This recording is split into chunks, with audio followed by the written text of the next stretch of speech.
Hi friends, శ్వాస గురించి నిన్నటి వీడియో కంటిన్యూషన్ ఈరోజు మళ్ళీ చూద్దాం ఫ్రెండ్స్.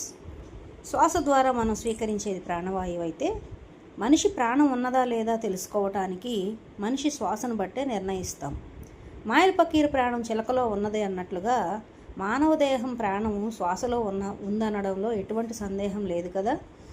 ఉపనిషత్తులు కూడా ప్రాణానికి అత్యున్నత స్థానం ఇచ్చాయి. ప్రశ్నోపనిషత్తులో ఒక అందమైన కథ ఉంది. కళ్ళు, చెవులు, నాలుక, చర్మము, ముక్కు, మనస్సు ఇవన్నీ తామే గొప్పవని వాదించుకుంటున్నాయట. అప్పుడు ప్రాణము శరీరాన్ని విడిచి వెళ్ళటానికి సిద్ధపడింది. వెంటనే అన్ని ఇంద్రియాలు బలహీనపడి తమ శక్తిని కోల్పోయాయట. అప్పుడు అవన్నీ ప్రాణమే తమకు ఆధారమని గ్రహించాయి. ఈ కథ ద్వారా ఉపనిషత్తులు మనిషి జీవితానికి అసలు ఆధారం ప్రాణమని బోధించాయి. ఆ ప్రాణానికి మూలాధారం శ్వాస అని నిరూపించాయి. భగవద్గీతలో కూడా శ్వాసకు విశిష్టమైన స్థానం ఉంది. ధ్యాన యోగంలో శ్రీకృష్ణుడు శరీరాన్ని స్థిరంగా ఉంచి మనస్సును ఏకాగ్రం చేయమని ఉపదేశించాడు. 5వ అధ్యాయంలో ప్రాణాపానం సమం కృత్వా అని చెప్పి లోపలికి వచ్చే శ్వాస, బయటికి వెళ్ళే శ్వాస సమతుల్యంగా ఉన్నప్పుడు మనస్సు కూడా సమతుల్యంగా మారుతుందని సూచించాడు. గీత ప్రకారము శ్వాస నియంత్రణ కేవలం శారీరక వ్యాయామం కాదు, ఇంద్రియ నిగ్రహానికి, మనోనిగ్రహానికి, చివరకు ఆత్మసాక్షాత్కారానికి దారితీసే సాధన ఇదే. పతంజలి యోగ సూత్రాలలో యమం, నియమం, ఆసనం తర్వాత ప్రాణాయామాన్ని ఉంచడం జరిగింది.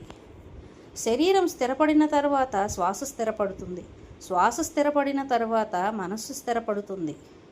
మనస్సు స్థిరపడిన తర్వాతే ధ్యానం సహజంగా వికసిస్తుంది.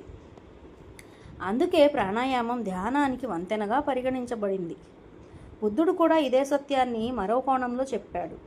దాని పేరే ఆనాపానసతి ధ్యానం. ఇందులో శ్వాసను మార్చకుండా శ్వాసను గమనించమని మాత్రమే చెప్పారు. శ్వాసను నిశితంగా గమనిస్తూ ఉంటే మనసు నెమ్మదిగా ప్రశాంతమవుతుంది. ప్రశాంతమైన మనసు తనలోని ఆలోచనలు స్పష్టంగా గమనించడం ప్రారంభిస్తుంది. ఆ తర్వాత ఆలోచన రాహిత్య స్థితికి చేరుకుంటుంది. ఆధునిక న్యూరోసైన్స్ కూడా శ్వాస యొక్క ప్రాముఖ్యతను బలపరుస్తోంది.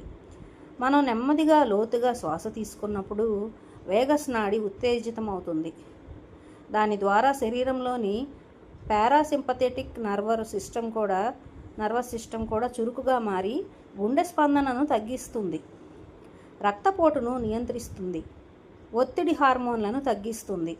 భయానికి కేంద్రంగా పనిచేసే అమిగ్దాలా అనే మెదడు భాగము ప్రశాంతంగా అవుతుంది. వివేకానికి, నిర్ణయ శక్తికి కేంద్రంగా ఉన్న ఫ్రీ ఫ్రంటల్ కార్టెక్స్ అనే మరో మెదడు ప్రాంతము మరింత సమర్థంగా పనిచేస్తుంది. అందుకే వైద్యులు, న్యూరో సైంటిస్టులు రోజు కొన్ని నిమిషాల పాటు శ్వాసాభ్యాసం చేయమని సలహా ఇస్తున్నారు. ఇదంతా మనకు ఒక గొప్ప సత్యాన్ని తెలియజేస్తుంది ఫ్రెండ్స్. మనము మనస్సును నేరుగా నియంత్రించలేకపోవచ్చు, కానీ శ్వాసను నియంత్రించగలం. కాబట్టి శ్వాస ప్రశాంతమైతే మనసు ప్రశాంతమవుతుంది. మనసు ప్రశాంతమైతే బుద్ధి నిర్మలమవుతుంది. బుద్ధి నిర్మలమైనప్పుడు జీవితంలోని సత్యాలు స్పష్టంగా కనిపిస్తాయి. అందుకే శ్వాసను మనస్సుకు రిమోట్ కంట్రోల్ అని చెప్పవచ్చు. మనం పుట్టినప్పుడు మొదటి శ్వాసను మనం తీసుకోలేదు, అది మనకు ప్రసాదించబడింది. మరణించే సమయంలో చివరి శ్వాసను కూడా మనం ఆపము, అది సహజంగా నిష్క్రమిస్తుంది. అంటే శ్వాస అనేది మన సొంతం కాదు, అది విశ్వప్రాణము, మనలో ప్రవహిస్తున్న దివ్య ప్రవాహం అన్నమాట. ప్రతి శ్వాస కూడా దైవం ఇచ్చిన వరమే. ప్రతి నిశ్వాస జీవితం మీద మన కృతజ్ఞత.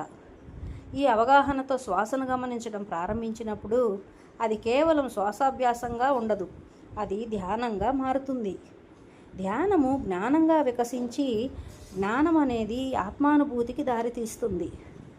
అందుకే శ్వాసను నిర్లక్ష్యం చేయటం అంటే జీవితాన్ని నిర్లక్ష్యం చేయటమే.